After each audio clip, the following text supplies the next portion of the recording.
Are you ready? Is everyone ready? And go! Kia ora, my name is Claire Coleman. I'm from the University of Waikato. And kia ora, my name is Gaynor Stokes. I'm also from the University of Waikato, and we're about to talk to you about climate change theatre action. Okay, after receiving an email from an Auckland colleague, I contacted the organisers of the climate change theatre piece with the possibility of staging some theatre out of the university. I talked to my immediate boss and asked for her input, advice and approval, and once I got that, talked to my friend Renee and then my friend Gaynor. Climate Change Theatre Action is a worldwide series of readings and performances of short climate change plays presented in support of the United Nations Conference on the Paris COP meetings. There are participants in 30 countries, there are 50 plays, and they're on from the 1st of October to the mid of November. Okay. So, with enthusiasms of others in place but no funding, we set about recruiting cast members and making plans. This is the poster that I used to advertise for auditions scheduled during our assigned cultural hour to avoid clashing with any classes. More on that later. I spent a long time trying to coordinate an audition time that would suit, and we were able to draft in some help from our uni magazine to promote the audition more widely. I did a fair amount, however, of taping up signs on the wall as well. Okay. Revolving door. So this image is kind of a reflection of the trials and tribulations I faced with an ever-rotating cast of potential participants. We did have a group in the end, but a combination of workloads, placement timetables, that's going out into schools for our education students, and a lack of available time made this pretty unmanageable for many of them. We have a notion of cultural hour as this protected hour of time at the university for people to engage in culture, but that turned out to be a falsehood because it was often taken up with placement meetings under the excuse it was the only time available. So the university was quite keen for me to do this, but didn't actually give me any physical time in which to help facilitate it. In a similar way, we had no financial support for the project. There was a process to get money from the Vice-Chancellor, but it was all very complicated and it needed to be done yesterday. As we were still trying to pin down our cast, I just decided, never mind, it was one less thing to do.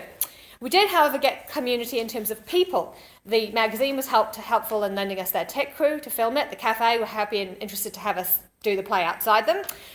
Visual Arts lent us supplies. My partner made the paper mache globe that we destroyed at the end of the play, and the kids at my son's creche collected the leaves that went inside it.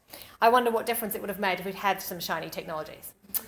Okay, in addition, I created and now maintain a drama website, Te Whare Opaki, to disseminate drama education bits to my students, which was motivated back of resources and the short time that I have to teach the students for drama education. It's got a good uptake and hopefully we'll proceed some actual physical drama stuff as well, and has allowed us to kind of get round the time issue, can everyone access it when they want to. This is the final poster, also created by my other half, which I photocopied, emailed and posted about. Getting an audience at this time of year was going to be a challenge, but the three plays all revolved around the idea of holding up a mirror to ourselves and considering our own culpability in the realm of climate change, and has had an extended life beyond our October 11th performance, which I think is going to be of great value. We've all had a really interesting experience just being part of the process, never mind the actual performance. So here's one of the plays was Homo Sapiens. It was quite a nice, gentle comedy using the audience as focus. It invited the audience to confront their culpability as orchestrated of the cases of their own demise in a light-hearted, non-threatening way, suggesting that we might evolve along with climate change as opposed to just being completely ran out of town. Setting it in the university common space built a bridge between the world of the play and the world of the students, reinforcing physically the connection between the future and the present. The other play, New Michael, was a relatable piece about a young man's struggle to comprehend the impact of climate change and challenging status quo authority figures around him. A good pop-up one in the midst of a lunchtime crowd and around exam time. It was a bit more covert with a little costume or signifier. It was a performance and not just a student rant. All three plays were done guerrilla style with no fanfare, curtain, bells or whistles. They were planned to go on somewhere outside in the student area no matter what. Audience could listen or move past, which was a conscious decision to take the activism out and make it active. Perhaps also lessening the risk for us and to our own egos if no one turned up. There was no empty theatres, bystanders would do. If we don't demand, a question we have from this is if we don't demand real audiences, however, does that lower the risk or the standard? Okay, no. So Claire's enthusiasm for participation in the climate change theatre action was really motivating for me as her colleague. I'd read The Penguins by Elspeth Tilley with my secondary curriculum pre-service teachers, using it as an example of how educational drama provides rich opportunities for social action inside and outside classrooms. Hopeful in its framing of the penguins as the experts on their environment and the scientists, on the other hand, as adorable featherless bipeds, gauche in their attempts to restore the penguins' environment. The script immediately engaged readers. The dialogue is simple for those reading the scientist parts. A simple gacking is required. We're used to humans looking at penguins. This play considers what happens when it is the penguins looking at the humans. We see and hear how language can shift power. During the play, one scientist proposes to the other on bended knee, and as the penguins observe this mating ritual, one penguin warns the others, "Don't laugh at them." The pre-service teachers at the university were all keen to stage the penguins at first. Volunteers arrived and appeared as a cohort of participants came and went.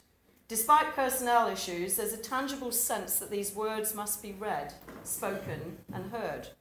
We are a creatively active community that just gets on with it all. We can step in for those who can't take part. Year 10 students, where I live in Taranaki, volunteered to participate late in this global program. I'm delighted to sign them up.